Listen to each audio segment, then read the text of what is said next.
రంగహరమతరమంగళదీపరేఖాం రంగరాజమహిషీం శ్రీయమాశ్రయామః సత్యనారాయణ స్వామి మహారాజ్ కి జై. ఇక మూడో అధ్యాయాన్ని ప్రారంభం చేద్దాం. వెంబడే సూతుడిని శౌనకాది మునులంతా అడిగారు, అయ్యా మహానుభావ ఒక 2 అరటి పండ్లు అది ఇవ్వండి.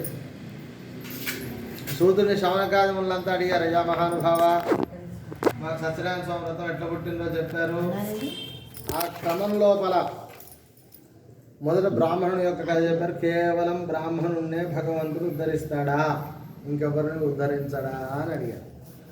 వెంబడే సూతుడు శౌనకాది మునులందరికీ ఒక కట్టెల ముఖను జీవించే చండాలుని యొక్క కథ చెబుతున్నాడు. ఈ చండాలుడు కాశీ పట్టణానికి కొద్ది దూరంలో ఒక చిన్న పల్లెటూరులో ఉండేవాడు. దాని రోజు కట్టెలు కొట్టుకొని ఆ కట్టెలు మోపు కట్టుకొని చక్కగా కాశీ పట్టణం అమ్ముకొని వచ్చిన ద్రవ్యంతో గంజి పోసుకుంటున్నాడు భార్య బిడ్డలకి. ఆ పేదవాడు 2 కట్టెల మోపులు తీసుకొని ఒకరోజు కాశీపట్టణం అమ్ముకోవడానికి వెళితే ఆ కాశీపట్టణంలో బ్రాహ్మణుడు సొంతిల్లు కట్టుకొని ఆ ఇంట్లో బంధువులందరినీ పిలుచుకొని చక్కగా వైభవంగా సత్యనారాయణ స్వామి వ్రతం చేస్తున్నాడు. దారి గుండా వెళ్ళే కట్టెలు అమ్ముకునే వాడికి ఆ ఇంటి ముందుకు రాగానే మనస్సులో ఒక బుద్ధి పుట్టింది, అయ్యో ఇంట్లో శుభకార్యం జరుగుతుంది, లోపలికి వెళ్తే నా దగ్గర ఉండేటటువంటి కట్టెలు కొంటారు అని వచ్చాడు. కానీ లోపలికి వచ్చేవరకల్లా చక్కగా వ్రతం నడుస్తుంది, కథలు చెబుతున్నారు. విన్నాడు. కట్టెలు అమ్మాలని వచ్చిన వాడు కట్టెలు అమ్మాలన్న విషయాన్ని మరిచిపోయి అక్కడే నిలబడిపోయి చక్కగా స్వామి యొక్క శ్రీచరణాలను దర్శనం చేసుకొని అక్కడే ఉండి తీర్థం ప్రసాదం తీసుకొని వెంబడే వెళ్ళి బ్రాహ్మణుని కాళ్ళ మీద పడ్డాడు. మహానుభావ ఈ పూజనేమంటారు. వెంబడే బ్రాహ్మణుడు చెప్పాయి, ఇది సత్యనారాయణ స్వామి వ్రతం. మోట నేను దరిద్రుణ్ణి, ఈ వ్రతం చేసి రోజు చక్కగా ఇల్లు కట్టుకున్నానయ్యా, నీవు కూడా వ్రతం చేసుకో అన్నాడు. అయ్యా నేను వ్రతం చేయాలంటే కొబ్బరికాయ కొనే శక్తి కూడా నా దగ్గర లేదు, ఈ వ్రతం చేయాలంటే నా వల్ల కాదన్నాడు. ఏం పర్వాలేదు వాడిని విశ్వసించాను. వెంబడే దండం పెట్టుకొని వెళ్ళాడు, తీర్థ ప్రసాదాలు పుచ్చుకున్నాడు. ఇంటికి వెళ్ళి రాత్రంతా నిద్రపోలేదు. నేను వ్రతం చేద్దామని సంకల్పం కలిగింది ఆ కట్టెలు అమ్ముకునేవాడు. తెల్లారు లేచాడు, స్వామి నువ్వు దీనులను రక్షిస్తావట, ఈ దీనుల్ని కూడా రక్షించు మహానుభావ, నా దగ్గర కట్టెలు కొనని, ఎంత డబ్బు వస్తే అది పెట్టి ఈ రోజే నీ వ్రతం చేసుకొని నేను కూడా ఉద్ధరింపబడతా అని వేడుకున్నాడు.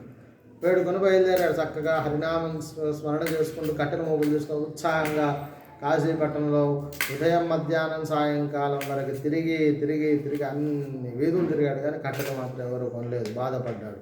లాభం లేదనుకున్నాడు. స్వామి దయ లేదు నా మీద అనుకొని ఇక ఇంటి ముఖం పట్టాడు. ఒక ధనవంతుడు ఉండే వీధి ముండా చిట్ట చివరిగా నడుచుకుంటూ వెళ్ళిపోతున్నాడు.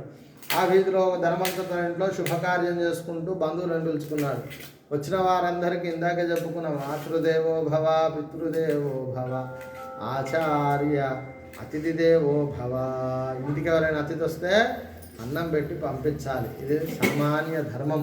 మనకు కలిగింది ఏదో, నువ్వేం తింటావో అది ఇంత పట్టెడు అన్నమైనా పెట్టాలి. అన్నం టైంకి వచ్చిన ఆకలి కొని వచ్చినోనికి మరి ఆ ధర్మం కదా. మరి బాధపడి వెళ్ళడం అన్నది దోషం కనుక అయ్యో మరి ఇంతమందిని పిలుచుకున్నానయ్యా, అన్నం సగం ఉడికి పాడైపోయి కట్టెలన్నీ అయిపోయాయి, పదార్థాలు అనేది పాడైపోయే స్థితిలో ఉన్నాయి, స్వామి రక్షించండి మహానుభావ అని వేడుకుంటున్నాడు సాక్షాత్ విష్ణుమూర్తిని. ఆ ధనవంతుడు కోటీశ్వరుడు కళ్ళు తెరిచాడంతే, దూరంగా కట్టెల అమ్ముకున్నవాడు దుగాలుగా చూస్తున్నాడు. అమ్మో, కేవలం స్మరణ మాత్రాన్నే పంపించండి పరమాత్మ, వీడు సామాన్యుడు సాక్షాత్ విష్ణు స్వరూపం అనుకున్నాడు. వాడిని పిలిచి కట్టెల మొక్కలు కొనుక్కున్నాడు. తన గండం గట్టెక్కింది. ఎన్ని వేల వరహాలు ఇచ్చినా దీనికి తప్పలేదనుకున్నాడు. చక్కగా చాలా వేల వరహాలు ఇచ్చాడు. ఆశ్చర్యపోయాడు. కట్టెలమ్మేవాడు పావలార్ధ వస్తుందా, ఇంత ఇచ్చారేమిటి, నా సంతోషంగా ఇస్తుంది తీసుకుంది అన్నాడు. ఆశ్చర్యపోయాడు. ఎంత గొప్పవాడు భగవంతుడు. తాను కృప చేయాలనుకుంటే ఇక్కడ ఉన్నవాడిని తీసుకెళ్ళి అక్కడ కూర్చోబెడతాడు పరమాత్మ. వాడే కనుక మన మీద కోపాన్ని చూపించాలనుకుంటే అక్కడ ఉన్నవాడిని తెచ్చి ఇక్కడ పడేస్తాడు. క్షణభంగురం స్వామికి అంత త్రుటి అంట. అంటే క్షణంలో కూడా 1,00,000 భాగం అంట. అంత మనమే పెడితే చాలు స్వామి. కనుక అట్లాంటి మహానుభావుడు ఇచ్చినటువంటి సంపద తీసుకుని వెళ్ళి ఆ కట్టెల అమ్ముకునేవాడు వ్రతాన్ని చేసి సుఖాలను పొంది మోక్షాన్ని పొందింది. సత్యనారాయణ స్వామి మహారాజకి కొట్టండి కొబ్బరికాయ. యాఫల నిర్యాఫలాభద్రాయాస్య పుష్పణే.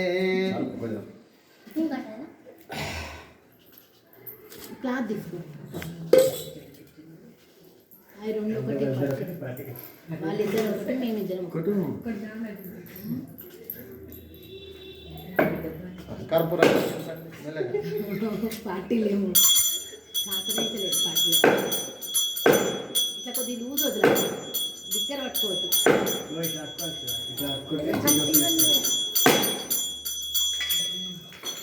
కర్పూరం వెలిగించమ్మా. అది పట్టుకొని కూర్చున్నాను పువ్వు వస్తుందని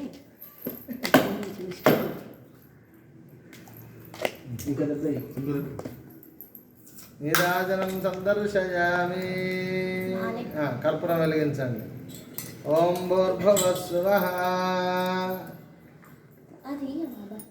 మంగళాశాసనపరైర్మధాచార్య పురోగమైర్వైద్యపూర్వైరాచార్యై భక్తుదాయాస్తు మంగళం. సత్యనారాయణ స్వామి మహారాజ్ కి జై. లక్ష్మీనారాయణ భగవానికి జై. ఇక 4వ కథను తెలుసుకుందాం. 4వ కథలో కాశీ పట్టణానికి కొద్ది దూరంలో భద్రశిర అనే ఓ నది. ఆ నది మీద ఓ వ్యాపారి షావుకారి పేరు ఉల్కాముకుడు. ఆ ఉల్కాముకుడు చక్కగా వ్యాపారం చేసుకుని వెళుతూ తన యొక్క పడవను ఆపుకున్నాడు. ఎందుకని? ఎవరో మహానుభావుడు వ్రతం చేస్తున్నారు, పెద్ద మనిషి వ్రతం చేయకుండా పెడితే బాగుండదు అనుకున్నాడు. అనుకుని తన యొక్క పడవను ఆపుకొని తీర్థప్రసాద భోజనాలు స్వీకరించి, మహానుభావ రాజా, ఈ వ్రతం చూస్తే ఏదో కోరికలు తీర్చే వ్రతంలా ఉంది, మీరెందుకు ఈ వ్రతం చేశారు అన్నాడు.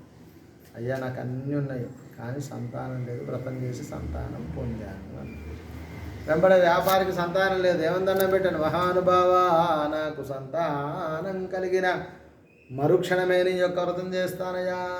దండం పెట్టాడు. భార్య పేరు లీలావతి. ఇద్దరు కలిసి దండం పెట్టారు. లీలావతి గర్భవతి అయి 9 మాసాలు మోసి కళావతి అనేటటువంటి ఒక పుత్రుడికి జన్మనిచ్చింది. ఏమని వాగ్దానం చేశాడు? స్వామికి సంతానం కలిగిన మరుక్షణమే వ్రతం. భార్య అడిగిందయ్యా, స్వామి ఏదో కలిగింది, మరి వ్రతం చేద్దాం. అయ్యో, వ్రతం చేయాలంటే ఇంటి పక్క వాళ్ళు, ఇంటి మీద వాళ్ళు, బంధువులను పిలవాలి, పెట్టాలి, పోయాలి, పెద్ద ఖర్చు అవుతుంది అని తాను వ్రతాన్ని దూరం జరిపాడు వ్యాపారి. అమ్మాయి చక్కటి యుక్త వయసు వచ్చింది. ఓ మంచి వరుణ్ణి చూసి తీసుకొని వచ్చి వైభవంగా పెళ్లి చేస్తూ కళ్యాణ సంబరాలు పడి వ్రతం చేయాలనే విషయాన్ని మర్చిపోయాడు వ్యాపారి. వ్రతం అంతా జరిగి బంధువులంతా విడిపోయారు. పెళ్ళి అంతా జరిగి బంధువులు విడిపోయారు. భార్య మళ్ళీ అడిగింది, అయ్యా, సత్యదేవుడు స్వామి దయతో సంతానం కలిగితే అప్పుడు వ్రతం చేయమంటే పెళ్లిలో చేస్తానని మొన్న చేయలేదు, ఈరోజు చేద్దామా, నిన్నే పెళ్లి చేశాను, 50 లక్షల ఖర్చు వచ్చింది, మళ్ళీ వ్రతం అంటే మళ్ళీ అయ్యగారిని పిలవాలి, ఇంటి పక్క వాళ్ళు, ఇంటి ఇంకోళ్ళని పిలవాలి, ఎందుకంటే అంత క్యాలిక్యులేషన్ కదా. అందుకని ఇదంతా పెద్ద ఖర్చు కాబట్టి నా వల్ల కాదు, నేను అల్లుడిద్దరం కలిసి లక్షలు సంపాదించుకొని ఇంటికి వచ్చిన తర్వాత వ్రతం చేస్తా, భగవంతుడు శిక్షించాలనుకున్నాను. చక్కగా కలిగిన దాంట్లో చేయొచ్చు వ్రతం, మనస్సు ఉండాలి. కనుక ఏం చేశాడు, ఇద్దరు వ్యాపారుడు ఇద్దరు కలిశారు, చక్కగా వెళ్ళారు. వెళ్ళి వ్యాపారం చేశారు. రత్నసానుపురం పట్టణానికి వెళ్ళి రత్నాల వ్యాపారం చేసి లక్షలు సంపాదించారు. లక్షలు మూటలు కట్టుకొని వస్తూ యాదమర్చి నిద్రపోయారు. సంపాదించిన ధనం మూటలు నెత్తి కింద పెట్టుకొని వీళ్ళు నిద్రపోతున్న ప్రాంతానికి కొద్ది దూరంలోనే చంద్రకేతు రాజు అనేటటువంటి రాజుగారి యొక్క ధనాగారంలో 2 మాయ దొంగలు పుట్టారు. ఆ 2 మాయ దొంగలు కూడా రాజుగారి ద్రవ్యాన్ని దోచి, బంగారాన్ని దోచి మామాళ్ళ నెత్తుల కింద వదిలేసి అంతర్ధానం అయిపోయారు. భటులు వచ్చారు, మీరే దొంగలు అన్నారు. చెప్పింది కూడా వినకుండా తీసుకెళ్ళి జైల్లో పెట్టారు. ఇంటి వద్ద లీలావతి, కళావతి లేచే వరకల కట్టుకున్న బట్టలు తప్ప అన్ని వస్తువులు మాయమైపోయాయి. ఒక విచిత్రంగా 4 ఇళ్లలో పని చేసుకుని బ్రతికే పరిస్థితి ఏర్పడింది వారిద్దరికి. ఒక బ్రాహ్మణుడు తన ఇంట్లో వ్రతం జరుగుతుంటే చేతి నిండా ప్రసాదం ఇచ్చాడు కళావతికి. ఆ ప్రసాదం తెచ్చి తల్లి చేతిలో పెట్టింది. వెంబడే ప్రసాద స్పర్శ. ఎప్పుడైతే ప్రసాదం చేతిలో పడ్డదో కళావతికి స్వామి గుర్తొచ్చాడు. అయ్యో, ఇది సత్యనారాయణ స్వామి ప్రసాదం. మీ నాన్నను పుట్టినప్పుడు చేస్తానని చేయలేదు, పెళ్ళి చేస్తానని, మన ఇద్దరు భర్తలు వ్యాపారం చేస్తామని సంవత్సరాలు దాటిపోయింది, తిరిగి రావట్లేదు. సత్యదేవుడే మనల్ని కాపాడాలి, దండం పెట్టుకున్నాడు. స్వామి సంతోషించాడు. కళ్ళలో వెళ్ళాడు. రాజా, నీ దగ్గర ఉన్న 2 దొంగలు నిజమైన దొంగలు కాదు, నేను సృష్టించాను, వారిద్దరిని వదిలేని చెప్పగానే రాజుగారు వెంబడే లేచి 2 పడవల నిండా బంగారం ఇచ్చాడు మామాళ్ళకి. మామాళ్ళుడు ఒకటి మొహం ఒకటి చూసుకున్నాడు. పోయింది బాగా, వచ్చింది రూపాయి అనుకున్నాడు. కలిగిన సంపత్తో ఆనందపడ్డారు. హాయిగా పడవ తీసుకొని వస్తున్నారు. మధ్యలో 2 సన్యాసులు, స్వామి దానం చేయండి, మీరు చూస్తే మంచి బట్టలు కట్టుకున్నారు, పట్టుబట్టలు, వ్యాపారులా ఉన్నారు, దానం చేయ. నేను వ్యాపారిని కాదురా నాయన, వైద్యుణ్ణి, వైద్య నిమిత్తం ఆకులలో మురు, కట్టె పుల్లలు, గడ్డి కంప, ఇవి తప్ప నా దగ్గర ఏం లేవన్నారు. కదా లోపల గడ్డి బంగారం మాయమైపోయి గడ్డి మిగిలింది. పడవ నీడ మీద తేళ్ళం ప్రారంభమైంది. అల్లుడు మూత తీశాడు. మామ గడ్డి ఉందన్నారు. 2 కలిసి దిగారు. స్వామి కాళ్ళు పట్టుకున్నారు. ఈ దేహం ఎవరు ఇవ్వాలి? భగవంతుడే తల్లిదండ్రుల ద్వారా నువ్వు ఆ గర్భంలో జనించాలని డిసైడ్ అయిపోతుంది ముందే. అంతేనా? రెండవది, సంపద ఎవరు ఇవ్వాలి? భగవంతుడే. అందరికీ కష్టాన్ని ఇస్తాడు, కానీ అందరిలో కొందరు మాత్రమే ధనవంతులు అవుతారు, కొందరు కాలేరు. ఎందుకు కాలేరు? వాడు కష్టపడకనా? వాడు అంతకంటే ఎక్కువ కష్టపడతాడు. కానీ నీకు ఆ యోగ్యతని పరమాత్మ ఎప్పుడో రాసి పెట్టుంటాడు, నీకు అది కలుగుతుంది. కలిగిన దాన్ని ఏం చేయాలి? మనం మంచి సత్కార్యాలకి ఉపయోగించాలి. ఈ డబ్బే ప్రధానం ఆ మనిషికి కాదు. సంపద అంటే కేవలం డబ్బేనా? అసలే కాదు. సంపద అంటే ఏంటి? మనతో పాటు 10 మంది, ఇది సంపద. సంతానం సంపద. మనకి ఎంత కడుపులో ఎంతమంది పిల్లలు పుడితే అంతమంది జన్మింప చేయాలట అసలు ఒరిజినల్గా. కానీ ఇప్పుడు ఇద్దరు ఒక్కళ్ళకే పరిమితం అవుతుంది. అందుకని అది కూడా సంపదనే. మన ఫ్రెండ్స్ సంపదనే, మనతో పాటు ఉండేవాళ్ళు సంపదనే. ఇదంతా కూడా సంపదనే, కేవలం డబ్బు ఒక్కటే కాదు. ఎందుకు? ఇవన్నీ ఉంటేనే డబ్బు సమకూరుతాయి మనతో. ఎవ్వడు లేడు అనుకో, మనకి ఎవడు హెల్ప్ చేసేవాడు ఉండడు, ఒక మాట చెప్పేవాడు కూడా ఉండడు. మరి ఈ సంపదయా, ఇదంతా సంపద భగవంతుడు ఇచ్చింది నీకు, దీన్ని ఉపయోగించన్నాడు. ఆ కలిగిన సంపద ఏం చేయాలి? 4 తరాలకు దాచిపెట్టడం కాదు, మనం అనుభవిస్తూ పక్వానికి పంచాలి. మొత్తం దానం చేయమని కాదు, కొంతలో దానం చేసుకోవాలి. కాబట్టి అలా దానం చేసుకుంటూ తప్పును గుర్తించారు.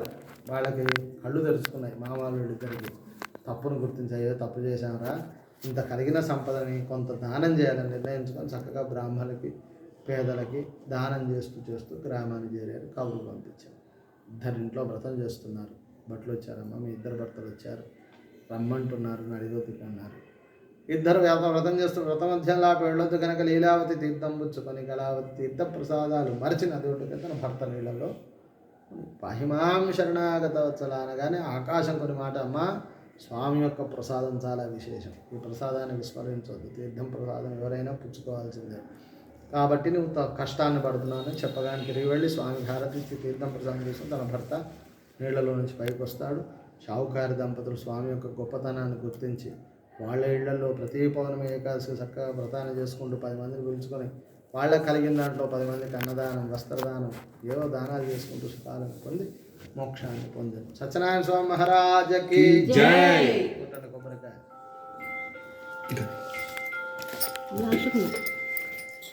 11:25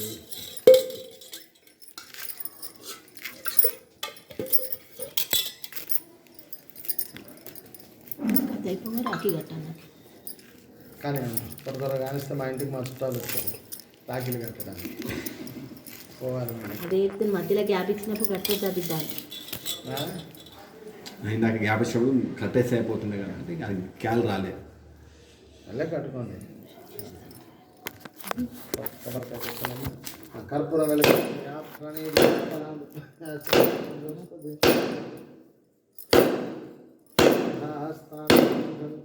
సహా